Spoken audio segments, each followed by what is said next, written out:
Petugas pemakaman B.J. Habibie sampai dibuat tak percaya. Begini kesaksiannya saat mengetahui kondisi tanah yang ia gali. 3 tahun sudah sosok B.J. Habibie berpulang, namun kenangan akan sosok Presiden ketiga Republik Indonesia itu masih membekas dan memberikan banyak inspirasi. Seperti diketahui, semasa hidupnya B.J. Habibie memang merupakan sosok yang sangat inspiratif. Kisah hidupnya bahkan diabadikan ke dalam film.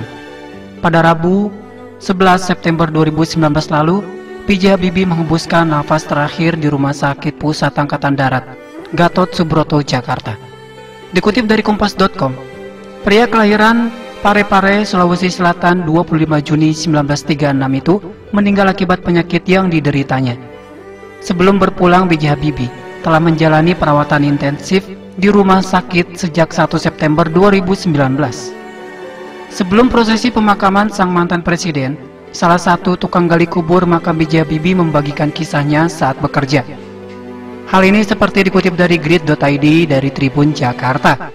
Saudi, salah satu petugas yang menggali makam Presiden ketiga Republik Indonesia, B.J. Habibie. Ia menceritakan bagaimana ia akhirnya diminta untuk menggali makam untuk B.J. Habibie. Bukan hanya kali ini Saudi menggali makam tokoh besar di Indonesia. Beberapa waktu lalu saat istri Susilo Bambang Yudhoyono, yaitu Ani Yudhoyono, meninggal dunia, Saudi menjadi salah satu petugas yang menggali makamnya. Saat kemarin, Rabu 11 September 2019, Saudi baru saja sampai di rumah. Tiba-tiba pukul 18.30 waktu Indonesia Barat, ia menerima telepon dari Kepala Seksi Taman Makam Pahlawan Nasional Utama, Kalibata, Jakarta Selatan. Kendati belum diberitahu akan menggali makam untuk siapa, Saudi sudah meyakini bahwa ia akan diminta menggali makam untuk Presiden ketiga Republik Indonesia, yaitu Baharudin Yusuf Habibie atau B.J. Habibie. Karena saya sudah nonton di berita bahwa Pak Habibie meninggal, kata Saudi ditemui di sudut TM/PNU pada Kamis 12 September 2019. Tiba di TM/PNU, Saudi bersama 9 rekannya diarahkan menuju Blok M Kafling 120. Tepat di sebelah pusara Ainun Habibie, ditemani lampu tembak sebagai penerangan, 10 orang petugas itu lantas melakukan penggalian yang memakan waktu hampir 3 jam. Setelah diperintah, kami langsung gali malam itu juga. Selesai sekitar jam 10 malam. Disaksikan petugas garnisun, katanya. Seperti biasa, alat gali seperti cangkul, susur, bencong yang sudah menjadi teman kerjanya ia pakai untuk memulai proses penggalian. Untuk ukurannya makam, ia menyebut sesuai standar di TM/PNU, yakni panjang 2 meter, lebar 1 meter, dengan kedalaman 180 cm. Saudi pun menyebut tak ada halangan saat menggali makam.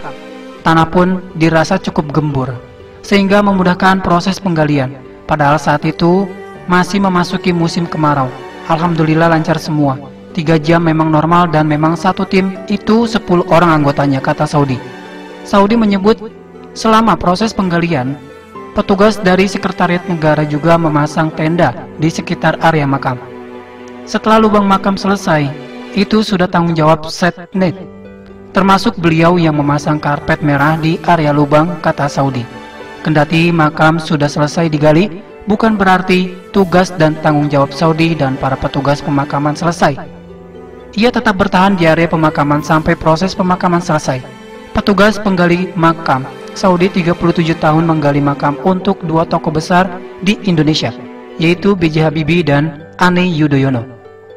Berdasarkan penuturan Saudi, ditemukan sejumlah kesamaan saat dirinya menggali makam untuk Presiden ketiga dan istri Susilo Bambang Yudhoyono. Mulanya Saudi mengungkapkan tidak ada kendala sama sekali saat melakukan penggalian makam B.J. Habibie di Taman Makam Pahlawan, Kalibata, Jakarta Selatan. Ia bersama ke-9 rekannya bahkan sangat terkesan saat menggali makam B.J. Habibie.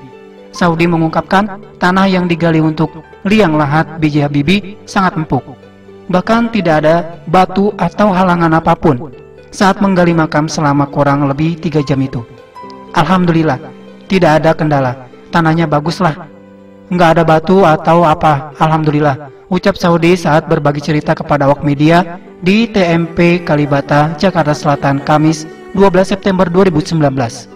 Hal tersebut turut dirasakan Saudi dan rekan-rekannya saat menggali makam Ani Yudhoyono.